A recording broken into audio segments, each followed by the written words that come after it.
मुलाकात भी थे और असां वचन था क्यों सिंध धरती ते असां हल्के खुदा जे लाइ कुझु करण था चाहियूं और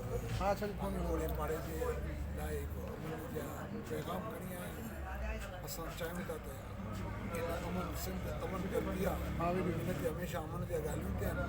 हर बिरादरी जा ॻाल्हियूं थियनि और इनशा असांखे उमेद आहे त इहो जेका उहिदेदार पंहिंजो इन मनसब खां बाद इनशा इन ते अमल कंदा और पंहिंजे ओड़े पाड़े जे लाइ ख़िदमत और पंहिंजे हर खुदा जे लाइ ख़िदमत कंदा। अच्छा सर, हे जेको बिरादरियुनि जो जेके जनम वठनि पियूं पियूं ऐं जेके हितां सिंध में ठहनि पिया बिरादरियुनि जे नाले सां, इन जे हवाले सां अवां जो छा पैगाम हूंदो मुख़्तलिफ़ बिरादरी? दोस्तो त अॼु हालात ईअं थो लॻे जो असां वटि कानून कमज़ोर आहे जंहिंमें बिरादरी जी जनम था वठे। मां सम्झां थो त कानून में बालादस्ती हुजे त बिरादरी ते को माण्हू न अचे पंहिंजो कमु थियनि और सही ऑफिसर्स और हितां जा मखलूक ख़ल्क़ खुदा जे लाइ कमु कनि,